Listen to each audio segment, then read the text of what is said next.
doctors and faculties. Welcome to the video. So this video is for quick revision of basic course in biomedical research. This video is the part 4. So the first 3 parts it were taught in a live class. Now because of constraints we are dealing it in an online video. So in this video we are going to look from the chapters 19 to chapters 23. So this video is only for academic purpose. So what is ethics? So the medical ethics has basically 4 principles. These principles should be followed while doing a research study. They are autonomy, justice, beneficence, and then non-maleficence. So autonomy. So each patient, that is each study subject, he has the right to refuse or choose his treatment. So you should respect his decision whether to accept or refuse. You should not force him. He is free to leave from the study at any time. Then justice. All the subjects coming into the study should be treated equally. There should be no partiality. Next, beneficence. The investigator should always act in the best interest of the subject. So they should do things only in the best interest of the subject. More than the research, they should first look after the best interest of the subject. Next, non-maleficence. It is the most important thing. Even if you are not able to do no good, but never do any harm. First of all, never do any harm. That is the non-maleficence. So what are the 4 principles?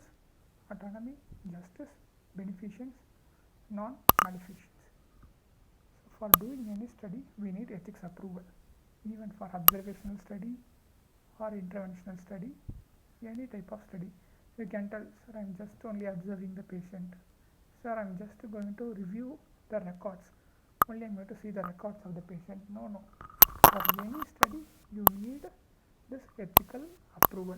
This ethical committee, it can go and they can tell, so we are giving a waiver of the ethical consent, but you should submit your protocol to the ethical committee.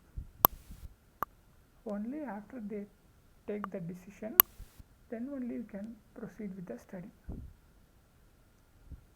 Some studies, they may not need ethical approval. Like you are doing some studies with secondary data analysis, with secondary data. But in those also, you may need to get permission from those who acquired those data.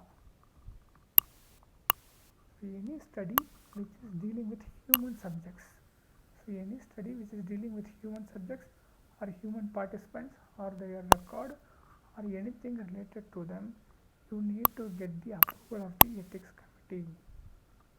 So even when available data is used, ethics review is essential. They will just go through one time if anything is connected with the human participant or anything affecting the safety of the human participant. It is mainly concerned with safety of the human participant. So how did the ethics evolve? If you see, in 1947 there was this Nuremberg Code. So this Nuremberg Code talked about what are the risks of the research, what are the benefits in the research. So this research can be done when the benefits outweigh the risks involved to the subject. 1964 Helsinki Declaration, they talked about the individual rights of the subjects. Then Belmont Report, it talked about autonomy, respecting the decision of the subject. Then 1992 SIOMS Guidelines, Council for International Organization on Medical Sciences and WHO. So 1996 ICH, International Council of Harmonization Good Clinical Practice. So recently, according to the 2019 guidelines, if you are doing any clinical trial, you need to have undergone this GCP training. It is called Good Clinical Practice Training. So if you are an investigator in any clinical trial, you need to undergo this GCP training, Good Clinical Practice Training. Then Indian level. So in the national level, the guidelines are given by ICMR. that is the National Ethical Guidelines. So India level 2017, it is a book. You have to follow these guidelines for doing a study. ICMR National Ethical Guidelines. It is mandatory for doing any study. So while doing a study, you need to know certain things. The first main thing is informed consent. So consent, so you are doing a study on a human participant. So what you have to do? First you have to explain to the human participant, sir, I am going to do the study. So this is my study objective. This is my study title. So these are the risks for you in the study. We are going to give you this injection. So because of this injection, these things can come. You can get pain, mild fever. So these are things which will not cause big harm to you. So serious adverse events are very less. So these are the serious adverse events. Out of 1,000 times, 1 person may get. Out of 10,000, 1 person may get. These things you should explain in a language which can be understood by him, in a simple, clear language. And then you should also explain to him about the compensation. The compensation for his day-to-day work. If he is a coolie, if he is going to work daily, instead of going to work he is coming to the study, then this amount of wage I will give you. Then if anything happens, what is the amount of money I will give you. Then you should also explain him, you can withdraw anytime you want. That is, your decision is primary. So whatever you wish, we will do. So we should explain the title, the objectives clearly, and the procedure, the risk, benefit, and then main is confidentiality. So your name will be kept confidential. So we will not give your name outside. So only the data we will have.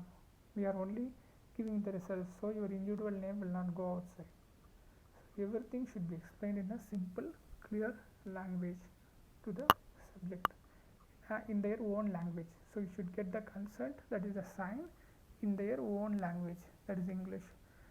If it is in English, then you should also translate into Tamil, and then you should get their sign. Then along with this, you need signature of the witnesses, impartial witnesses, someone who is not connected with you, who is a common man, who can give the signature. He notes down this, he sees the procedure and he is like a witness. Nowadays they are also telling it is best to get video consent. It is best to take video of the consent process. So if you see many journals, while submission, they are asking whether you are having all the consent forms. For example, if you are doing the study on 30 subjects, they are asking you are having the 30 consent forms. If you are having the consent forms, send the PDF of us, send the PDF to us. So you need to be very particular on this consent. You need to record it properly. Even for publication, they are asking this consent. Then review of research. So first, what is the first step in research? You are fixing a topic, and then you will get this to ethics committee. You will submit to ethics committee in the form of a protocol. So this protocol, before going to the ethics committee, what are the things you should do? First, in your department, they will do a scientific review. You are in medicine department, then your HOD, your associate professors, assistant professors, and other PGs, everyone will sit, and then they will look into your study, whether it is novel, whether it is new, so whether it is rational, whether it can be done, whether it is relevant to our settings, whether it is practically possible to do in your PG period or within this much time, it is feasible, whether the study design is correct, so whether international studies can be done in this setup, or we can only go for observational studies. Is the methodology correct, procedure correct? They will do this review done in a department or at a college level by a committee of personalities who are scientifically sound is called scientific review. So mostly we are doing scientific and ethical review at the same time, but it is wrong. Scientific review should be done separately. After that it should come for ethical review, the ethical committee review. So ethical committee review, they will look after the safety of the research participants. Safety, they will look after their rights, whether the study has real benefits, that is the benefits of the study is more than risk, how you are going to give compensation, how we are going to give reimbursement for travel, for food, whether you will keep the data confidentiality, their names. Then anything happens to the patient should first report it to the ethics committee. The investigator should first report it to the ethics committee. So adverse events, how are you going to report, how are you going to manage, and then ethics committee, its duty does not stop only in giving the ethics committee approval. It will be involved throughout the study. In between the study they will check for the data, and then at the end of the study they will check the results. So they will keep a check then and there. So the ethics committee should have the access to the study findings, and they should also have some access to the participants if needed in order to ask them. Then the third type of review is regulatory review. This review is needed when research is involved in situations such as in high security areas, or research involving the foreign funding, or research which involves the intellectual property, or that is when you have to sift the samples from one country to another country, or research involving some patents involving the foreign countries. And then that is the new vaccines. Now new vaccines are being developed for coronavirus. They will also undergo this regulatory review. Preclinical trials, data evaluation, regulatory review of drugs, vaccines. So all of this they will undergo regulatory review. So 3 levels: scientific, ethical committee, regulatory. So usually in PG thesis these 2 reviews will usually be applicable. So PG thesis, they will not apply for any new drug. So mostly whatever the drug is available you will do. So that time mostly you will do scientific review and ethical committee review. So what are the regulatory bodies in India? So you would have heard of FDA in America. FDA approved this drug, FDA approved that drug. In India, what are the regulatory bodies?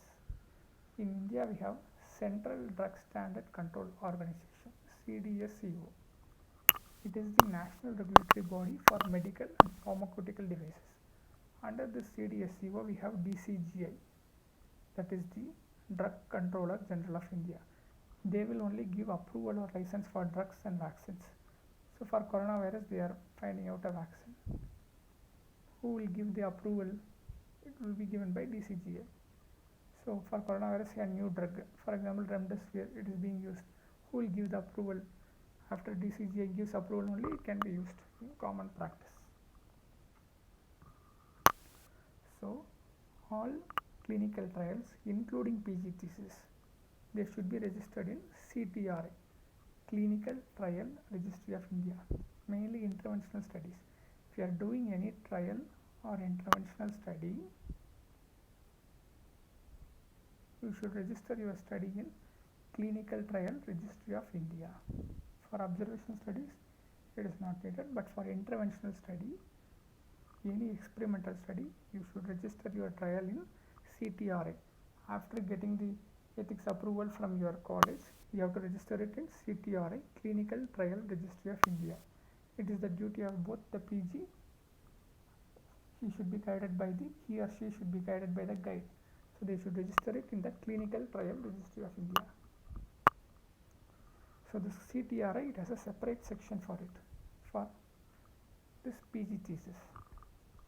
If you are doing any interventional study even as a PG thesis, you should register in Clinical Trial Registry of India. So all clinical trials done in India, all experimental studies done in India, it should be registered in CTRI.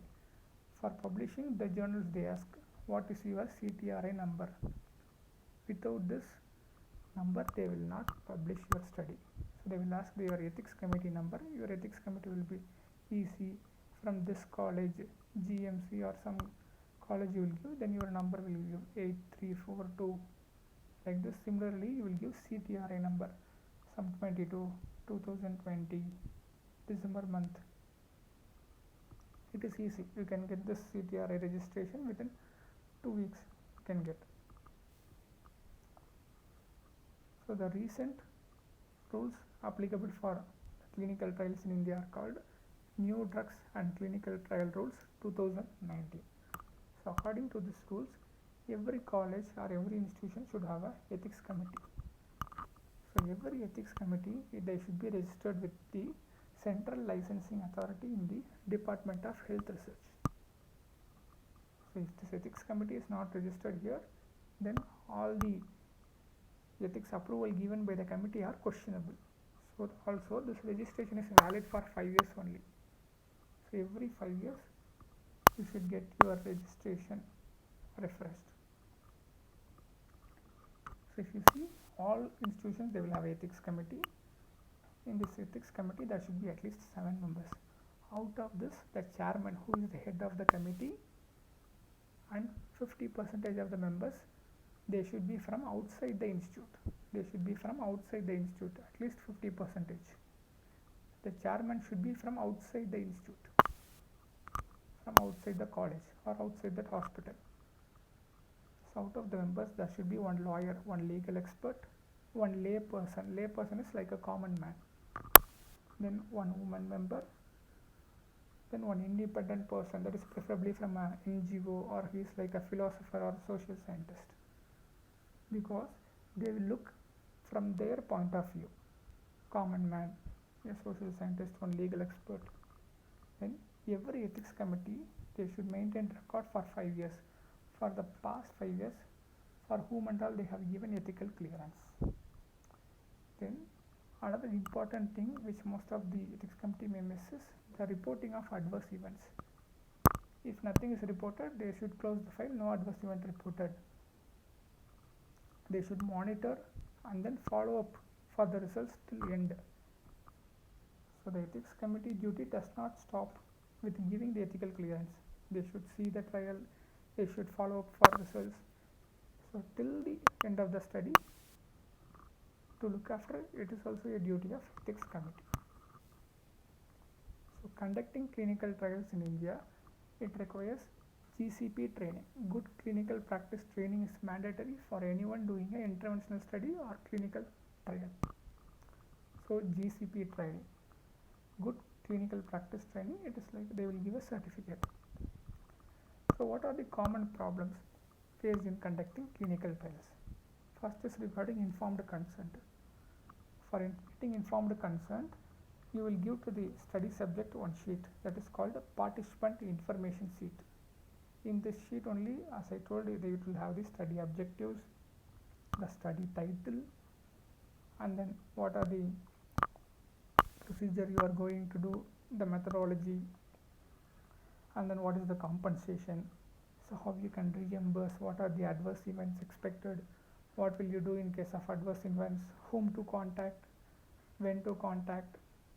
So you would have seen in the news about after giving the vaccine, there was this symptom, that symptom, the patient could not contact the person, contact the investigator. There were a lot of things after giving a vaccine. So these things, they should not happen. Some coercion should not be there. You should not compel. So they should come into the study. The party should explain everything and make him participate. Then this, you are conducting a study, so the institution must also have a separate board, that is the data safety monitoring board.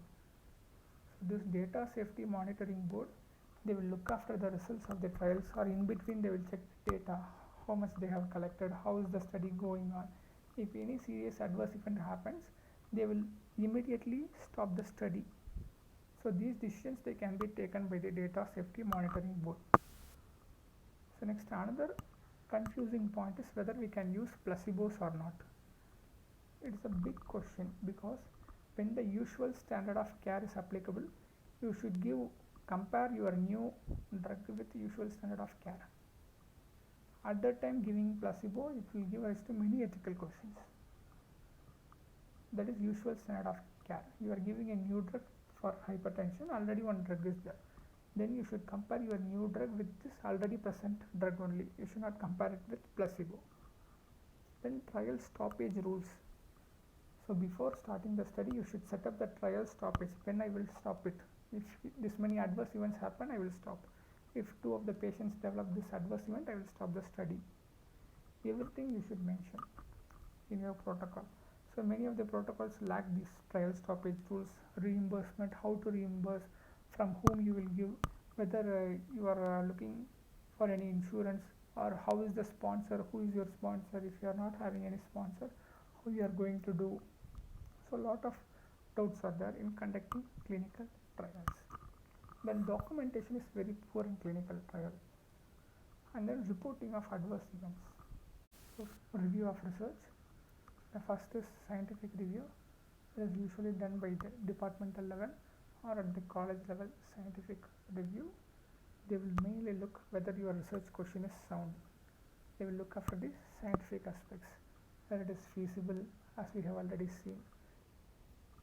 So one example is some of the students as second year or third year, you would have applied for this scholarship to the ICMR, and then they will review and they will accept the projects. That is also one kind of a scientific review.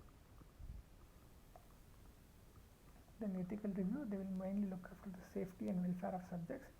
So institutional level, ethical committee. For national level, we have Central Trial Registry of India. Third, regulatory review. So that is mainly done by the Health Ministry Screening Committee or Drug Controller General of India. Studies involving the genetic engineering approval committee. So they will look whether the research methods are appropriate according to the guidelines in India. So the research methods are appropriate at national level. Then adverse events in clinical trial.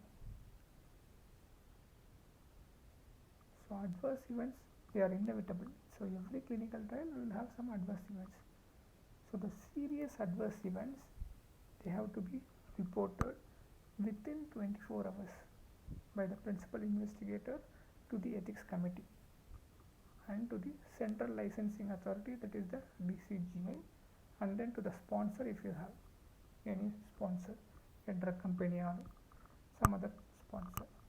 So reporting of serious adverse events is very important. You have to report it within 24 hours, and then after reporting you have to do a detailed analysis, and this detailed analysis will be sent in 14 days by the ethics committee to the central licensing authority. So prior rules you have to set up. So how much you are going to give for adverse event, or how much compensation you are going to give for serious adverse event. What is the compensation money? There is a formula for this. This formula is also available in the 2019 rules. So everything you have to calculate and keep it ready in the protocol itself.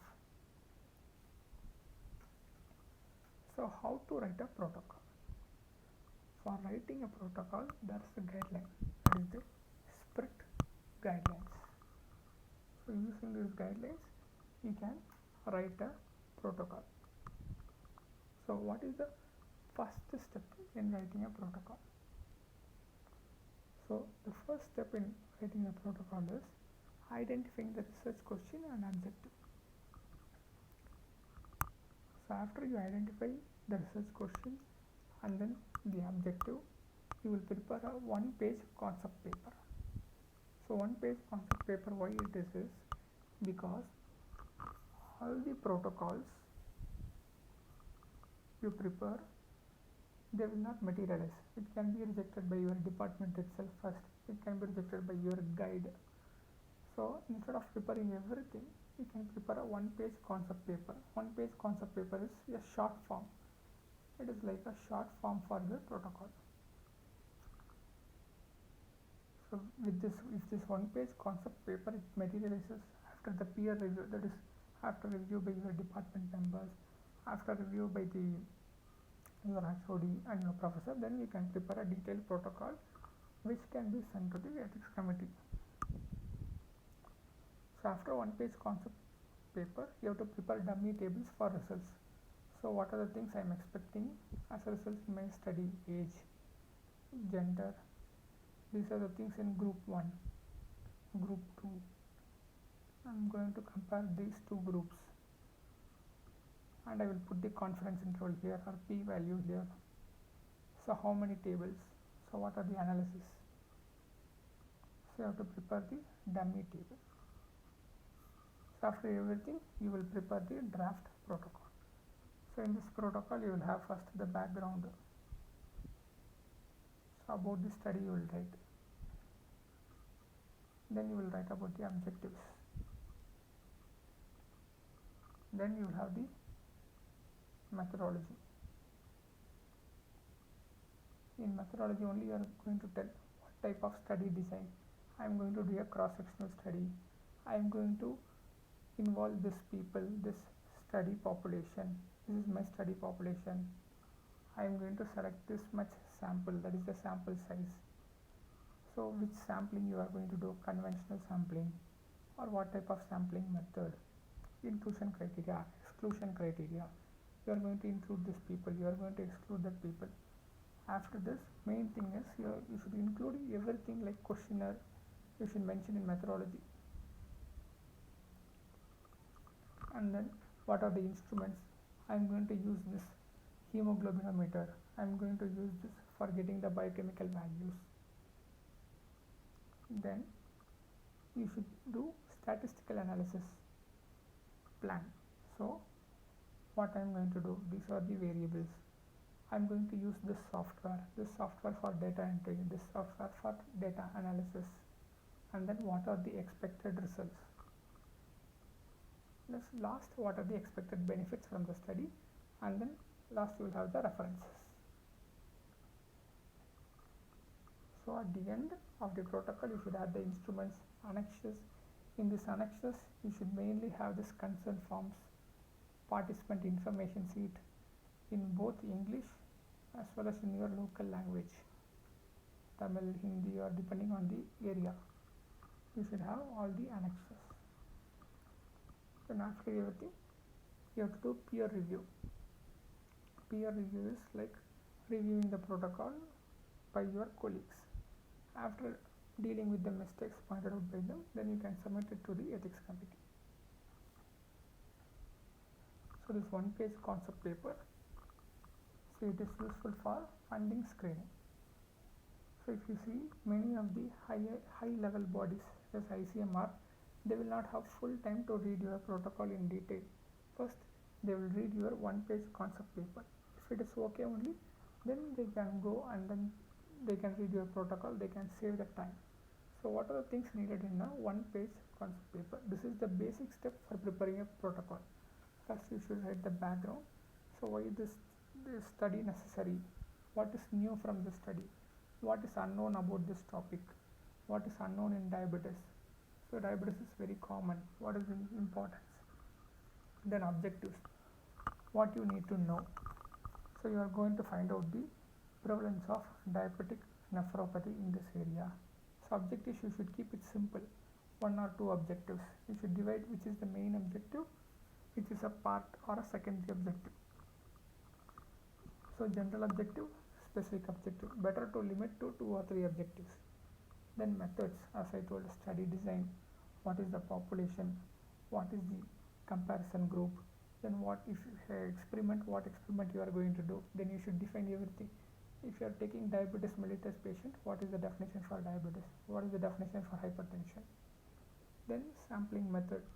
So how are you going to, if your sample size needed, by using some formula. So always sample size you should not take as some number which you think 100 or 200 or 300 should be derived by some formula. This formula it should be based on some reference study. You are taking a number and you are putting this formula and then you are deriving this number. This number how you are going to take. Suppose 1000 people are in an area. From this how are you going to take this 100 people? Then you should explain the procedure. So if it is a surgery, you should explain the procedure or steps of surgery, the data collection, software analysis. In one-page concept paper, everything should be done in one line, maximum one line. So the study design, cross-sectional study, intervention is this drug. So population is this. So everything should be in one line for one page concept paper. So what are the expected benefits from the study? What will be the outcome? Based on this outcome, what are the future recommendations? So in a one page concept paper, you can give references at least up to 5. So references they should be given in standards. This standard is called ICM JE, International Committee for Medical Journal Editors. They give recommendations for almost everything for publishing a paper. Regarding to ethics, they will give almost all the recommendations. International Committee for Medical Journal Editors. Then at last, you should add the budget. What is the budget? How much you are going to give to your staff? What is the travel expense? What is the expense for food? Per diem allowances, daily how much you are going to give them for travel, for food. But salary for guide, it should not be included in the budget because guide may give idea. For this you should not give salary. So this is not a part of budget.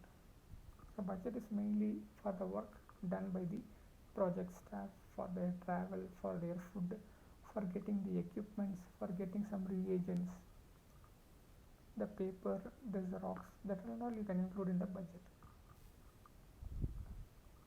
So protocol, generally you should keep the protocol to less than 2000 words. So the introduction, it should not be so much. You should not write introduction for pages. It should be less than 20% of the whole protocol. The main part of the protocol is methodology. You should detailedly explain the methodology, the inclusion criteria, exclusion criteria. It is missed many times. Then what is the project implementation plan? That is, for this many months, January to March, I will collect the data. From April to May, I will analyze. So you are collecting the data. April to May you are analyzing. And then in June, I will publish. So like this you can give the timeline. That is, we will in June you can tell I will give it for publication. So references in a protocol you can maximum keep to 10. So annexures are important in the protocol. So what are the things you are going to follow? What are the SOPs? What are the consent forms? What are the adverse events? Participant information sheet? What are the training you are going to give? Then the last topic is publication ethics. So whatever we are doing, it is mainly for publishing. So for publishing only we are conducting a study mainly, because if we publish only, we can communicate our findings to others. So for promotion we need publications. That is for career progression. We can identify the gaps in the subject and fill the gaps, and we can give better evidence for practicing. So publication is essential for planning the future research. So what are the main components in publication ethics is, so ethical committee clearance is necessary. For publishing you need ethical committee clearance. For a original paper you need ethical committee clearance for publishing. So the ethical committee will look after the ethics, consent form and confidentiality. Then there are two things which can cause a lot of problems if you do in your manuscript, that is in your article. That is fabrication, falsification. So what is fabrication? Fabrication is you are generating data. You are generating data for 5 subjects, subject 1, 2, 3, 4, 5. You are putting a weight like, okay, I can put weight 70 for him. If 70 is his weight, his height will be like maybe, we can keep it as 160. Like this you are generating the data. You are not putting the actual values, you are generating. Only you would have taken data of 5 people. In order to improve the sample size, you will convert it into 500 by putting the values according to your needs. So this is called a fabrication. So by getting your Excel sheet, you can easily identify. The computers can easily identify whether it is fabricated or not. Then consent forms, with consent forms they can identify this. Then falsification is, So you have actually taken the data, you have done your study truly, and you have recorded the data truly, but after doing analysis you will get p-value as insignificant. So you will ask the statistician, sir, can I get it as significant value? So you will change some values here, so that in order to get p-value of less than 0.05, it is statistically significant results. So this is called falsification or manipulation or changing data. So these are gross mistakes which can even lead to expulsion from your institute. Then authorship. One problem in publication is giving ghost authors or guest authors. That is including one person as an author, third author, fourth author, because he may be like your HOD, or it is like professor, because we have to include. Without including him, we cannot do the study.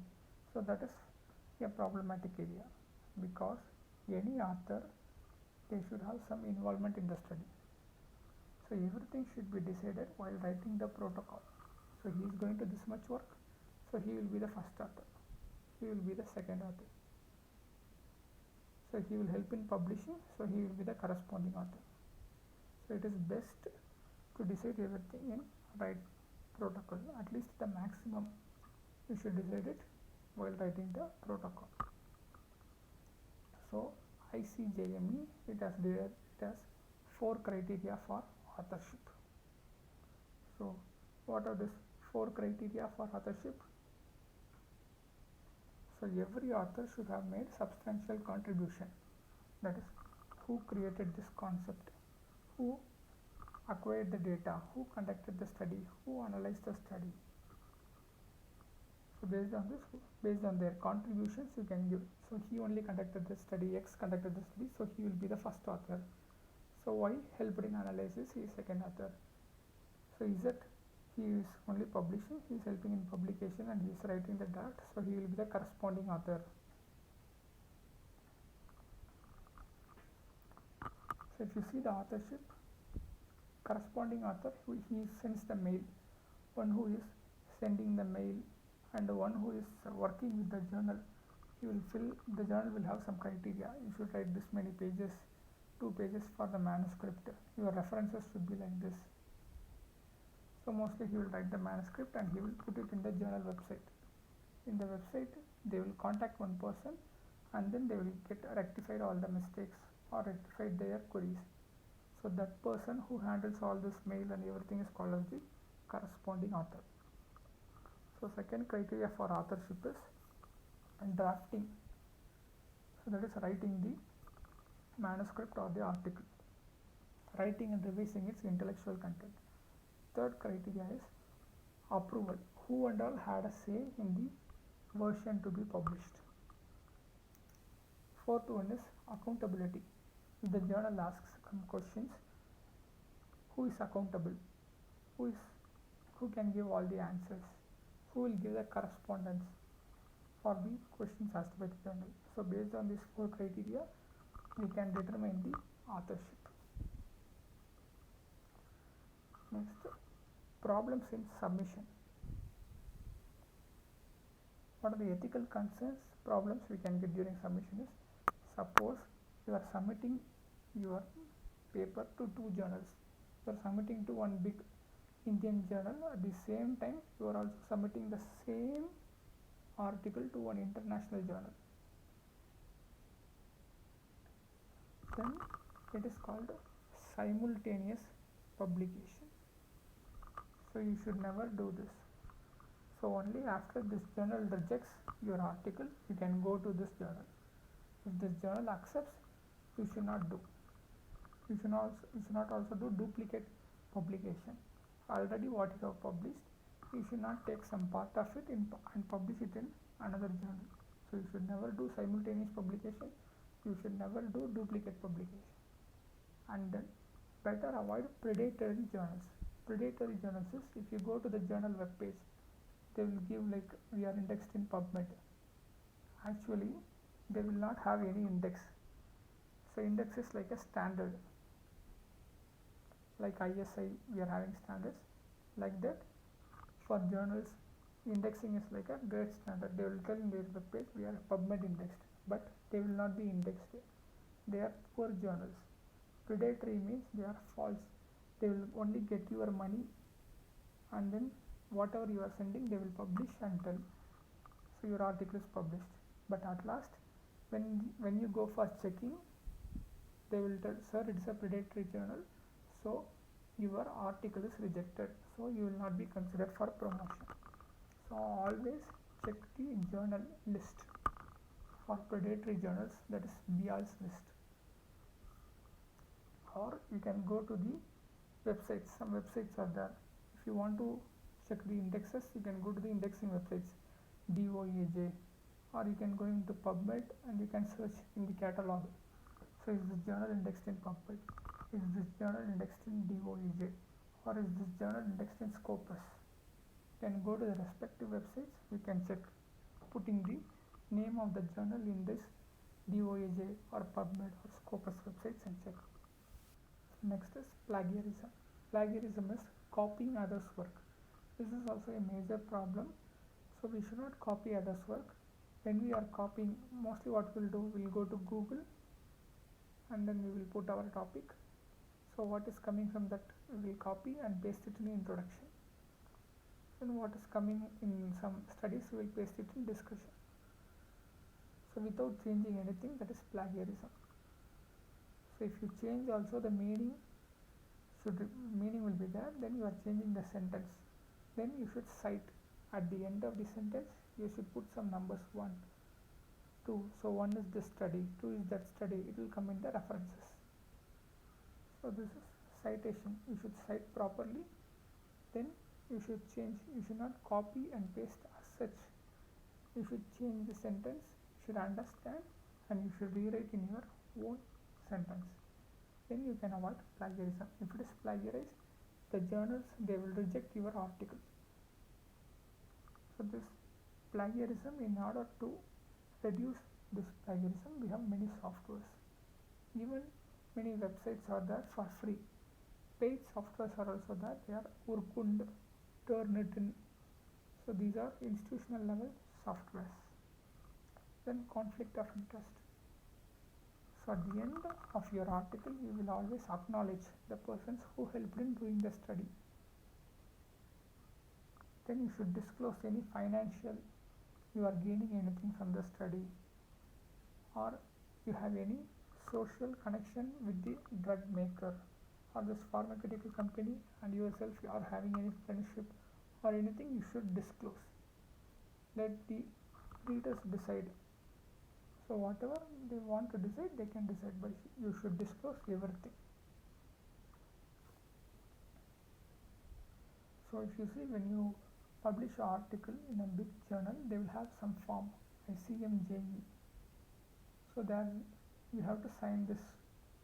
In this form, it will be about whether you are having any conflict of interest or anything they will ask. Then you have to tell whatever it is there, to my knowledge I have expressed, and you have to sign the form. So there are also many other forms where you are publishing. They may ask you for copyright form, and then whether it was your original work they may ask. Other than this conflict of interest form. Next, you should avoid ghost authors and guest authors. So because that person is a senior person, you should not include in the study as author if he has not done any work. And junior most people, even if they have done any work, you will not include, because you being a senior. That is also wrong. So all the people who have done work, they should be included. You can include 5 authors, 10 authors, can include. Or if you are not able to include, or if their work is not sufficient, you can write it in the acknowledgement portion. So these people helped in this study, so I would like to acknowledge them. So when you are submitting to the journal, all authors should be aware of what you are submitting. All of them, they should sign. So authors, their order should be in pre-agreed form. First author, who is first, who is second, who is corresponding. So principal author is one who conducts the study. as in protocol, and he contributes to a major part of the research. Corresponding author is one who submits and responds to the journal. They will give some correction, then you have to correct and send. That is the corresponding author. So what are the journals in which you have to publish your research? So according to the 2019 regulations, minimum qualification for teachers in medical institution amendments. So the indexed journals are those journals which are indexed in PubMed Central or Medline, Scopus, Embase, Citation Index or Sciences Citation Index, and then DOAJ, that is Directory of Open Access Journals. So if you see these journals, they are very standard. If you see these indexes, they are very standard indexes. The journal are indexed in these indexes, then they will be asking only the article publication fee. So they will not usually ask the extra fees, so which will be asked mainly by the predatory journals. So they will mainly ask only the article publication fee, which will be on an average, which will be justifiable. So mainly this fee, it is usually for open access. So many of the journals, they will give their full articles for open access, that is for free, everyone can read. In order for this process, they may need, so for this only this article publication fee will be there. So these are the indexes. So how can you find whether your journal is coming under this index or not? So you can go into this website DOAJ. In this website you can put your journal name in search box and you can search. So it will give, so whether it is coming under this or not. In PubMed you can go, you can search in their catalog. So whether your journal comes under PubMed or not. So many of the journals, if you see, they are false journals or predatory journals. If you go to their web page, they will tell PubMed indexed, but actually they will not be indexed in any. If you publish in them, it is waste. They will also ask higher money. They will tell faster publication. If you give 10,000 rupees, they will tell you will publish it in one day. But if you see anything like this publication in one day, then it is a predatory journal. At least it will take at least minimum 1 to 2 weeks to go through the process of peer review. So someone will see your article, they will see whether everything is correct, then it has to go for copy editing. Many processes are there, so you will take at least minimum of 2 weeks they will take. So what are the type of articles which are accepted? So before it was only original research article. Now both systematic reviews and meta-analysis are accepted, and then case series.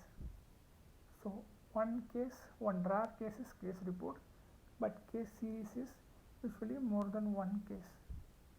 But many journals, they will say around 10 cases will contribute case series. Many around 10 cases. There is no standard definitions. It will vary according to the journal. We can get to this case series. So accepted author, before it was only first and corresponding, now 4 persons can get benefit. So the first, second author, third author, as well as the corresponding author. Corresponding author is one who sends and receives the mail on behalf of the team. So 4 authors, they can get benefit. Then you are sending to the journal now. They will have some guidelines for reporting of the studies. For reporting of the studies, these journals, they will have the guidelines. So for writing protocol, what is the guideline? It is called sprint. For protocol writing, it is sprint.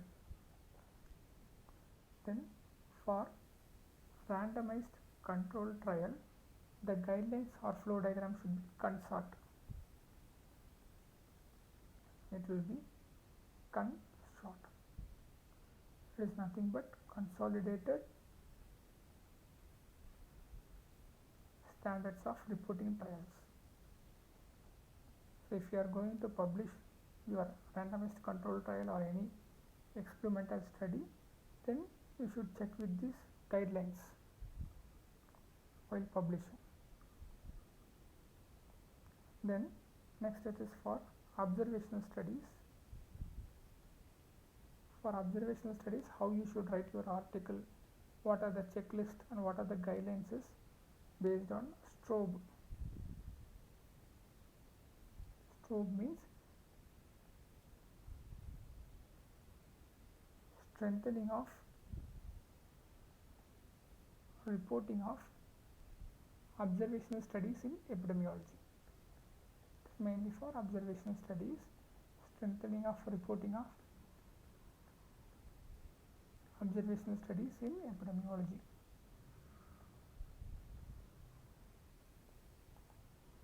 So then next is Prisma. Prisma, it is like a checklist. It is mainly for systematic reviews and meta-analysis.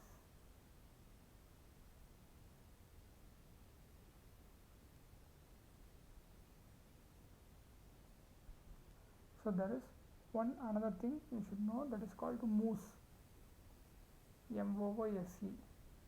So MOOSE is nothing but it is also for meta-analysis. So meta-analysis of observational studies in epidemiology.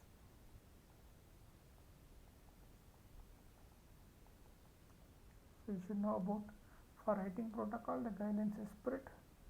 For RCT it is CONSORT. For observational studies it is strobe. For systematic review and meta-analysis it is Prisma. Then for meta-analysis of observational studies in epidemiology it is MOOSE. Okay, thank you doctors. We will see in the next video.